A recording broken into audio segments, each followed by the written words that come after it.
Welcome to VCR, a vintage cinema rewind. We're bringing old movies to new viewers. I'm Michael. And I'm Jason. And Michael, put an end to this farce. Which one, your lordship? That was a horrible attempt at French accents by us. Yeah, I panicked at the last second and I didn't even bother, so... I think mine was almost like Dutch or something. But anyways, the reason we are trying to do a French accent is because we are foraying into French film for the first time with the 1939 movie Rules of the Game. We certainly are. And before we get into that, we should probably address the lack of an elephant in the room. You may note that there is a certain lack of Blake in this episode. So there may be a lack of structure. Because of that, we're going to do our best. So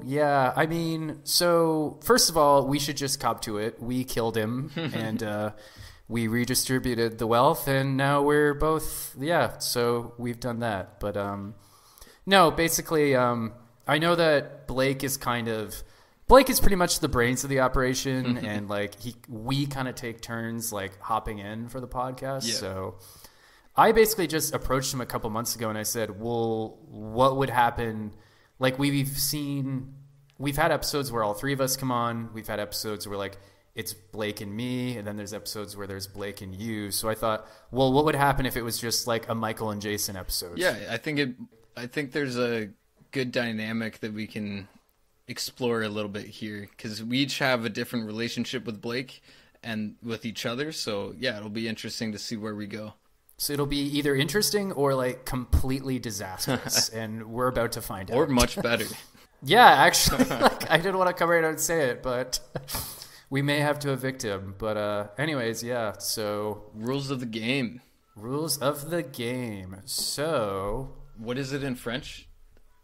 Oh wow, good question. La règle de jeu.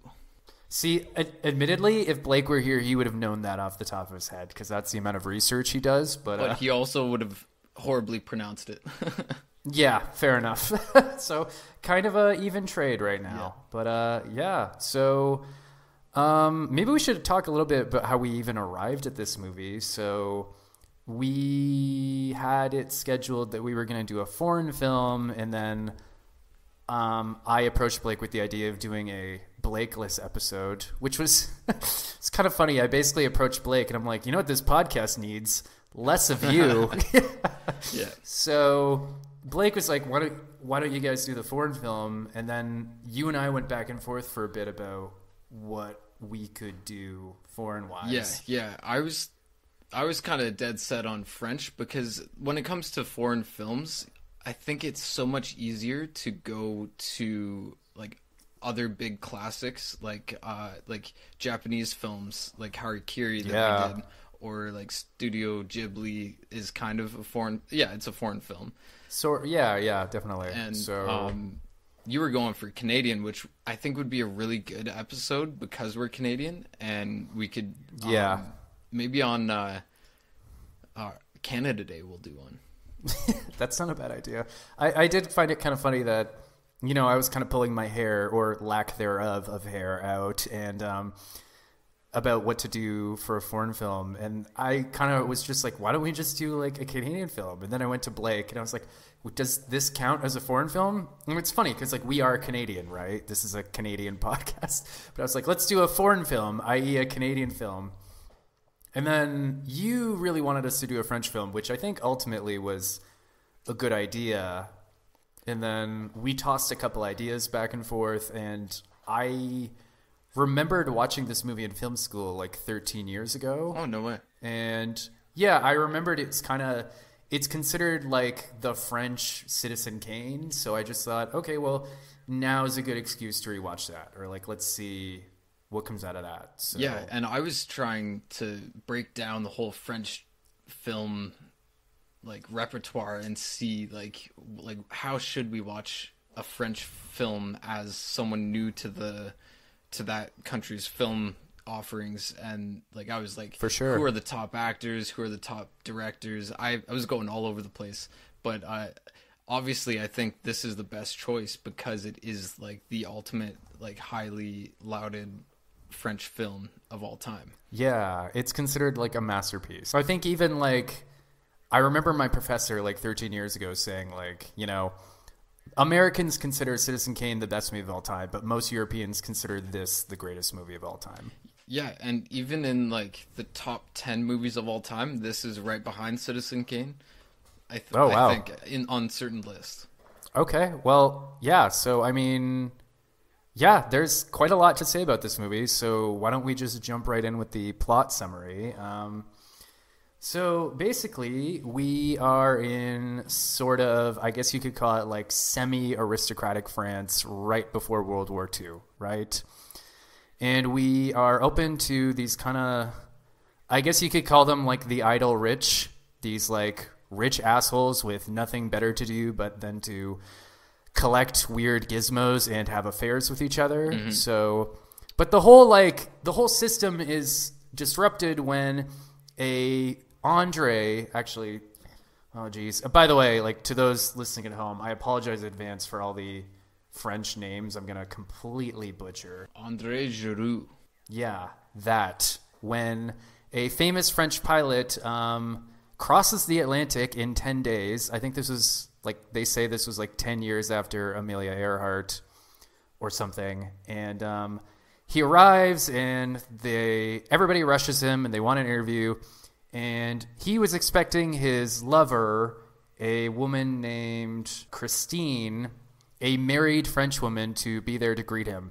So then on basically like the radio, which was like live TV back in the day, like he denounces her and scorns her for rejecting him and storms off. Yeah, like the only reason he did this great feat was for her and to gain her love. And as any young man who has done stupid things to impress a woman who later did not care can attest to, it hurt. So, and again, this sort of disrupts the whole system because it's not so much that she had an affair with him, it's that this guy went and blurted it out in the open across the airwaves, right? So her husband, Christine's husband, Robert, decides, after some prodding from a man named Octave, who we're going to talk more about later, to basically invite Andre to this, I guess you could say this chateau in the French wilderness, like his summer home, basically. And he's invited Andre there to just kind of hang out, and they're going to smooth the whole thing over. And yeah, and the whole ruse is that this is a hunting weekend, and so all of the like higher up aristocrats are going on a weekend hunt together, and so that means for this movie they're all stuck in one house together, and a lot goes down. A lot certainly does go down. So anyways, basically, like, the whole tone of the movie is very, very farcical. Like, it almost reminded me of like an early romantic comedy or like something from the Marx Brothers. There's even some moments that reminded me of like Looney Tunes. Like, this is a very like silly, funny movie. Like, it actually got me a few times. Yeah, it's like a comedy, satire, and such a a statement of society, and that's going to become more important when we discuss a little bit more in detail, like why this movie is so regarded so highly because of the implications of how it made everyone feel. This movie got banned in 1939, like directly after it was released. It's funny because, like, if you don't know, let's say you're a pod person and we just like pulled you out of a capsule and you have no idea of like world history, and we show you this movie, you'd probably think to yourself like, I don't get it. Like, what's so controversial about it, right? But again, this movie came out in 1939. And for those of you who remember 10th grade history, what else happened in 1939? Just months after this was released, World War II started. Yeah. So, and that's kind of, and like, I believe the director... Jean Renoir. Jean Renoir, right. I was too scared to pronounce it in my like dense Canadian tongue. But anyways, yeah, Jean Renoir. He has a famous quote about this movie where he says, it's a war film that doesn't feature any war or something to that effect. So, yeah, I mean, if you look at the actual text of the movie, it's just about a bunch of rich French assholes screwing around on each other and shooting rabbits, right? Yeah. But when you look at the more subtext in the historical context, then you're suddenly looking at a much deeper, more complex film. Definitely. And we'll get into that a little bit more with characters. So yeah, good segue. Yeah, I'll introduce, so there's 8 main characters, and we would normally go into who plays them, the actors and everything, but since this is a 1939 French film, nobody's going to know these people, really. Certainly not. I'll give a little bit of a description of that, but so Robert de la Chaine is the marquis of this huge chateau, and he is he's just one of those rich assholes kind of, but he's sort of well-meaning, and he's kind of just this weird little man who collects these like knickknacks and gizmos. Like in one of the early scenes, he's got like, I don't even know what it is. It's like a singing parakeet or something. Yeah, and he's looking for the screw because he lost it, and then he finds it and it sings, and he just looks so happy, right? And that is played by Marcel Dalio, who's actually quite a big actor, especially within Jean Renoir's films. He was in, I think, 2 or 3 other ones, and he had to flee France right after this due to World War II and being Jewish, which has there's a lot of subtext within the film. You could probably find some related to that exact thing. But so his wife is Christine de la Chaine, and she is an Austrian, so she's kind of she's within the aristocratic society of this Parisian setting, but she's already somewhat of an outsider based on being from elsewhere. They call her a foreigner quite liberally. One thing I wanted to look into, but that I forgot, is is she speaking Austrian or is she speaking French in this movie? Because I couldn't really tell. I believe she was speaking French the whole time. Yeah, I thought there was some lines about people not being able to understand her or stuff like that. But yeah, I think that was she was speaking French well, but that was just a subtext of that other people in the mansion making fun of her. Right. Well, it's funny, this person is oh, no one can even understand her, and I'm me watching this as a Canadian 90 years later, I'm joke's on you, I can't understand you either. Yeah.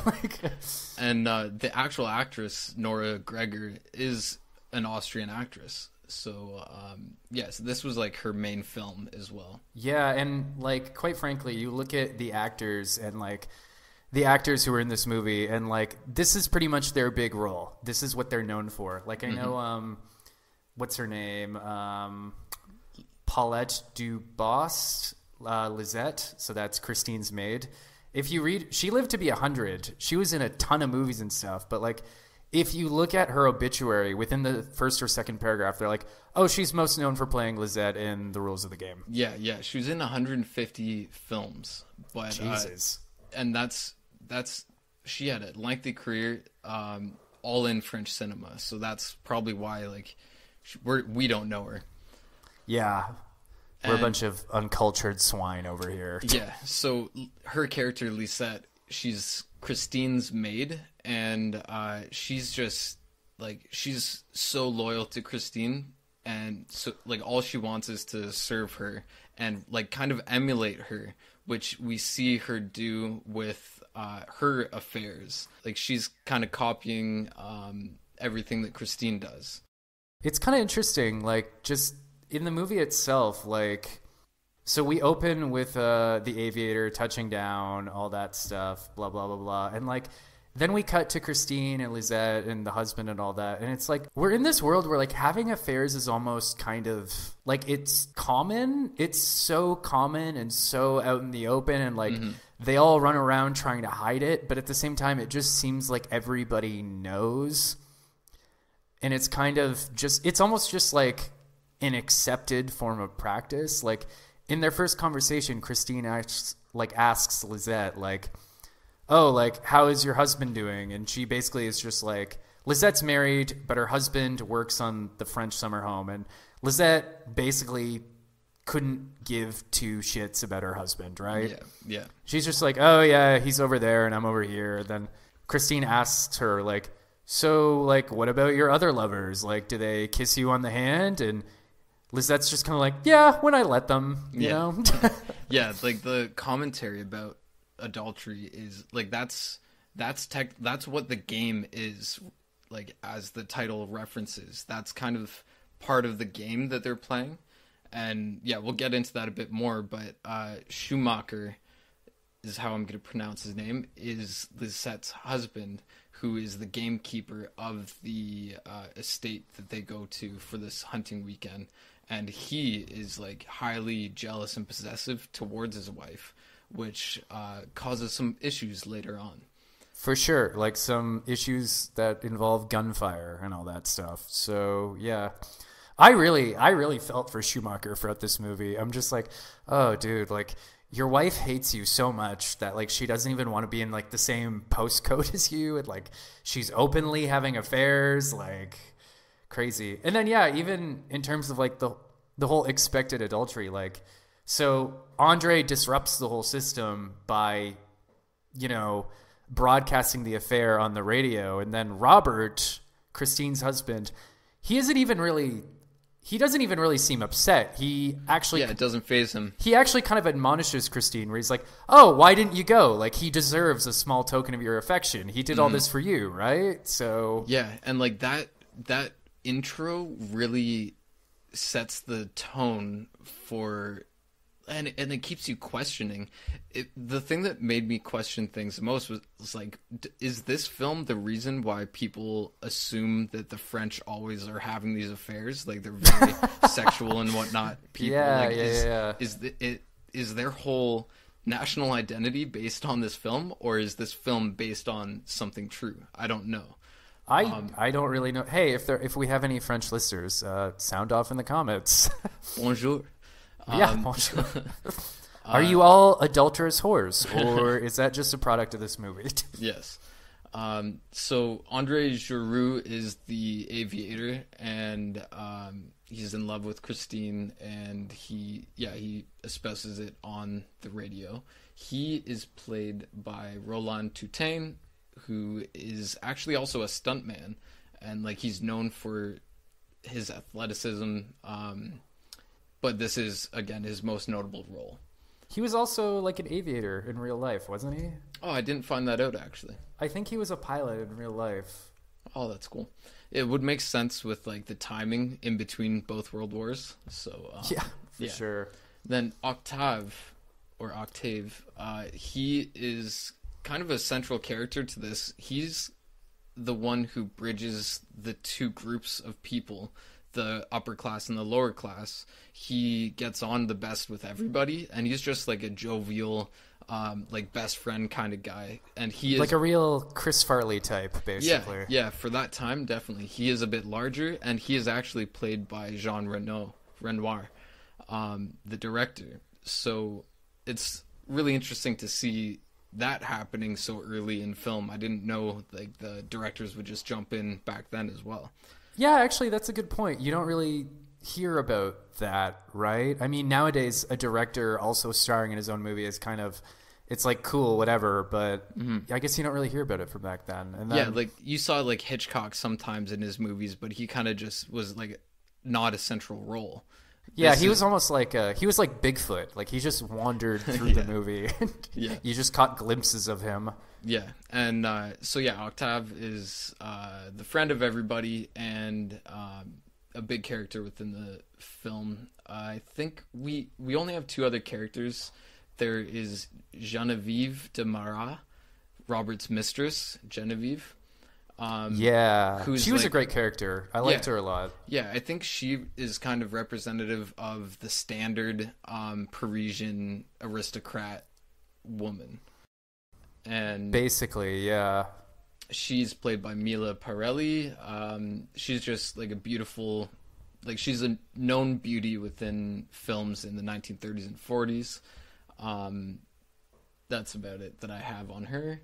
She's kind of interesting too because like it's funny in like one of the early scenes, Robert just randomly has almost like a crisis of conscience, and he decides he wants to break off the affair and Yes. be faithful to his wife, Christine. And we find out earlier that he had been with Guinevere for like, I think 2 years before he even met Christine, but then married Christine. So like, it's funny in that one of the early scenes, he decides he wants to break off the affair, but she almost basically calls his bluff and like browbeats him into continuing the affair. And like Robert doesn't seem like a bad guy, but he just seems very like weak and spineless. Yeah. Like he's kind of just like, okay, sure, like let's keep it going. I think he's just the gracious host.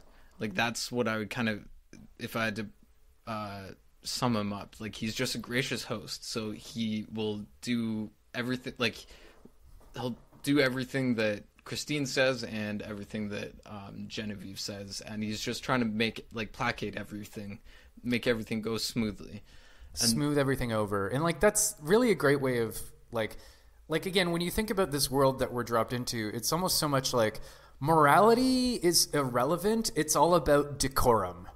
Yeah. Right? Yeah. It's all about appearances. It's all about like, again, the whole reason Andre accepts this whole system when he broadcasts his affair, it's not that he's broadcasting his affair, it's that one of the rules of the game is, you don't talk about it, right? Mm-hmm. Like, yeah. Everyone already knows, but we don't talk about it.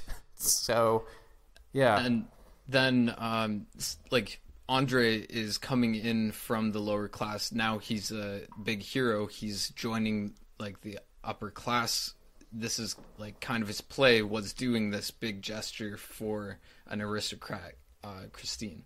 And then that's kind of also mirrored with Marceau, who's our 8th character.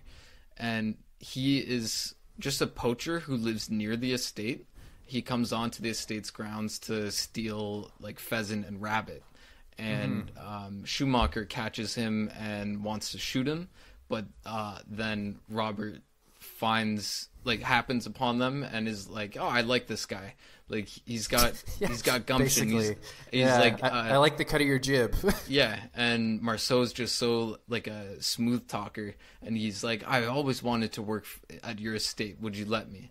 And I've always wanted to be a domestic. Like I want to wear the uniform. Yeah. And Robert is like, oh yeah, come on in. Like, yeah, no problem. Like you're a fun guy. Well, it's funny earlier, like, so Robert, not a bad guy, but kind of weak. And like, there's this scene where he's talking to Schumacher and he's sitting on this like weird contraption. It's almost like a pole with like a seat attached to it. Mm-hmm. And he's basically I don't know. He's like, he's asking Schumacher about like the rabbit problem. And he's like, I don't want rabbits. And then Schumacher's like, well, we're going to build some fences to keep them out. And then Robert's just like, well, I don't want fences either. Like, I don't want rabbits and I don't want fences. And then he meets Marceau, who's snaring all these rabbits. And he's just like, this guy, he's answered all my problems. I have to write that down so that we could talk about it in the non-primer, like, spoiler section, because that is a huge point. Yeah, for sure. Oh, and then there's also a really funny moment where, like, again, Robert being kind of not a bad guy, but kind of not great. He also, at one point early in the movie, he calls Schumacher shoemaker, and someone has to correct him. Right. Yeah, like he's kind of like a bumbling rich guy. Like he's just, it's almost like Bruce Wayne if he wasn't Batman. Just kind of this rich dude with nothing to do but collect weird things. And he collects people that way, like Marceau, maybe. Yeah, there you go. Hey. Yeah, so overall, that's all the characters, the main ones. The only other thing that I have to note is that there is like a high-ranking general or commander. I forget exactly his that title, guy. But he kind of also is an important character because he represents like what happens outside of the game. Like you hide the game from him. Like everything in front of him has to be like upstanding you're all good people. Like he's like the morality that they're hiding from and skirting around. Right. Yeah, that's a really good point. And again, we should talk more about that in the deep dive. But yeah, it's almost like this is a very blasé, very amoral world where, again, nothing really seems to matter all that much. And yet it really, really matters. These rules in this system really, really matters to these characters. And that's why it's compelling. Yeah, and it is, of course, like, it's satirical. This was a comedy, but it had, like, deep, like, conversations at play. Like, I don't know how to say that in the film context. Deep connotations about society in France at that time. But, yeah, the comedy, I don't know. I guess we're getting into, like, who is this movie for now? Is the, like, did you catch the comedy? Were you laughing a bunch? I feel like I remember watching 8.5 like 2 years ago when I first joined this podcast, and like being really confused and frustrated by the first hour. And then once I finally like everything finally clicked, I was like, oh right. And then I started laughing at everything. Right. Yeah. So I feel like, you know, this movie, there is kind of like a threshold you have to cross where you're finally just like, oh, okay, cool. I do think this movie caught me a little bit earlier, though. Like, I think 20 minutes in, I was laughing at the jokes. Yeah. I think that was me too. Like, it took a little bit. One, it's a little chaotic with all, like, you're thrown into a French movie, maybe for the first time. It is for me. And so, like, getting caught up on reading all the subtitles, they speak so fast in France. Oh yeah, no, and this, like, it's a comedy, right? So they're just firing off the jokes. Yeah. And then also like trying to watch for all of the subtext and everything. Like it takes a bit to get into, but then once you do, you're mostly in. It is a little bit difficult to watch, but for like a new French film watcher, but you do kind of, your brain sorts all the pieces into the right buckets, and then you're like, oh, okay, now I'm in. And it takes a little bit, and the movie doesn't like try to ease you in. It just dumps you in. And then you have to figure out, okay, how, like, what's going on? This is chaotic. It is impressive though, the fact that like when you actually, it's not even really until breaking this all down with you, it's like, oh yeah, there are basically 8 main characters, and like there's all this stuff going on, and like it's this weird amoral world where like that prizes decorum more than morality. But like, especially for like an almost like 90-year-old movie, like the Jean Renoir, like he handles it all pretty well. Mm-hmm. Like I would say relatively early on, I was pretty clear on like, oh, okay, like I got it. Like I understand. Like I'm following along, right? And then especially as the movie advances and we approach like the third act, there's stuff where it's like there's all these different plot lines and like all these characters like moving throughout the scene or the screen, mm-hmm. that you're just kind of like, oh, okay, like yeah, I feel like I've watched movies with less going on where I was more confused. This movie is definitely for someone who really enjoys like a good direction and good mm-hmm. Camera work, because like the action happening in different parts of the scene, this was like brand new for this time. Mm-hmm. And it's like they brought in new techniques that like this movie and Citizen Kane kind of did this deep shot, deep focus for like deep focus cinematography. Yeah. So this was like one of the first times it was used, and it was used differently in Rules of the Game than Citizen Kane. And from what I've read and how I felt during the movie, this was like very well done, and it's like they used it well instead of like, you know, early CGI where they just threw it at the screen just to impress people. No, they took this new technique and they mastered it in one movie basically. Pretty much, and like to the point where it almost took like the rest of the world like another 10-15 years to catch up. Yeah. Like this movie, I often kind of forget. I don't always see things visually, you know what I mean? But like this movie has like a really masterful use of like, you know, like that depth of field, right? Like there are so many moments where like 2 characters are doing something in the foreground and then 2 characters are doing something else in the foreground. or in the background. Yeah, and we'll get into the technical details in the deep dive, but this is definitely worth it if that's something that you're into. So I guess, yeah, to answer that question, who is this movie for? Like, this is kind of my stock canned answer, but like, it's, if you're interested in the history of cinema and like how this medium evolved, then yeah, I would absolutely 110% recommend this movie. I agree. Although, to be honest, like, I think it holds up fairly well for like an almost 90-year-old movie. Yeah, like I wish I watched this earlier just so that I had like this experience earlier so that I can I would have been able to delve deeper into movies like 8.5 with more context. Like I would move this up on your list if like watching a good French movie is on your list of things that you want to watch, bump it up right now because absolutely. It's worth it. Yeah, this is required viewing, so step it up. Not for general audiences, I would say. So this is for film fanatics, and like. Although to be fair, if you're listening to this podcast, you are either A, my mom, or B, you're a film fanatic. Yeah, exactly. And this is on the deep end of our, like, we've watched some silly like movies, but this is on the more serious film critiques, I think. Yeah, definitely. In terms of when to watch, did you have any thoughts about that? It needs some attention, so you have to like, you almost have to plan this. You can't just throw it on like after work one day. I think Saturday in the noon or evening, like, or Sunday, like this would be a good Sunday movie if you're feeling like watching a serious like film and like crossing off like a bucket list movie. It's funny you should say that because I watched it Saturday afternoon, right? Oh yeah. And yeah, no, it's funny. Again, I know you shouldn't do this, but like I did once or twice I checked my phone and then immediately had to rewind, just being like, I'm sorry. Like, wait, what's going on? Yeah.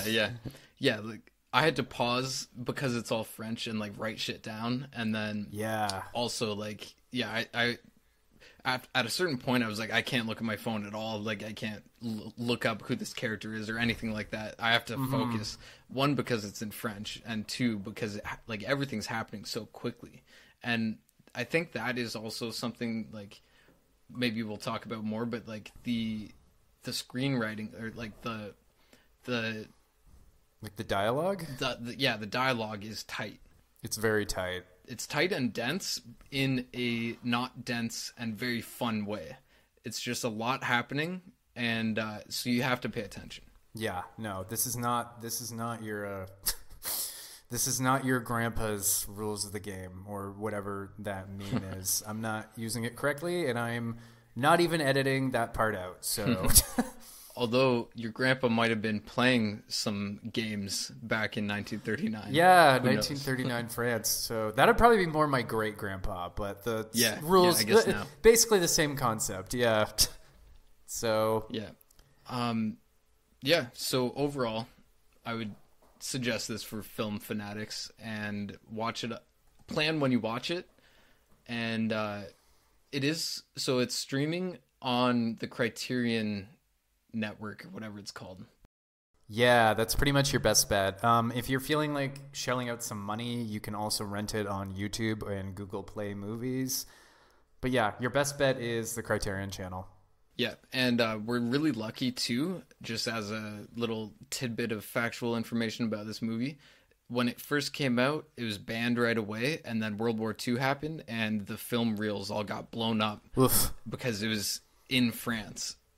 The only film was in France. And then in 1959, Jean Renoir finally pieced it all back together and released it in the full edition, because when they first released it, they cut, like, in the first week, they cut out, like, 8 minutes, and then, like, 3 weeks later, they had to cut out more because people were fighting at the cinema. There's a famous story about some guy lighting a newspaper on fire and trying to, like, set the whole theater on fire. So Yeah. Like, again, more on that in the deep dive, but like, it is kind of a miracle that this movie even exists in the form that it exists in. Yeah, exactly. So we're lucky to be able to watch it in 2024 and like be able to appreciate this. It's a gem. It's a masterpiece. We'll discuss in the deep dive whether we think it should be a masterpiece and like what we really think about it. Does it deserve to be at like in the top 10 list of movies of all time? Mm-hmm. More on that next week. Yeah, in our deep dive with Jason and Michael. Yep, in the Blakeless episode. Our second Blakeless episode. I guess, yeah, I think that... Oh, and normally we were just talking about this before we started recording. Normally we would do a... what does Blake call that again? One scene to sell the movie. So, unfortunately, if you check YouTube, there are very, very few clips of this movie. You can find a lot of video essays, but like, why would you listen? Why would you watch those when you could listen to this? So yeah, exactly. So I think also, Jason, you mentioned that there might actually be, you could probably stream the full movie on YouTube, but yeah, don't know the quality of that. Yeah, that's up to you, dear viewer, listener, to investigate. So yeah. That's the primer. That is the primer. We did it. We did it without Blake. Yeah. Jeez. Okay, well. All right. I guess. Catch you next week. Yeah, we will catch you next week. If you're having an affair, just don't get caught. Or don't talk about it on the radio. Yeah, don't talk about it on the radio. Actually, you probably could, because I don't know if people even still listen to the radio. They don't, I don't think. Okay. This is a terrible joke to go out on, but that's what we're doing. We'll see where we cut it. It could be here, it could be there. I guess so. Right. All right. Okay. Bye-bye. Bye. Au revoir. There we go.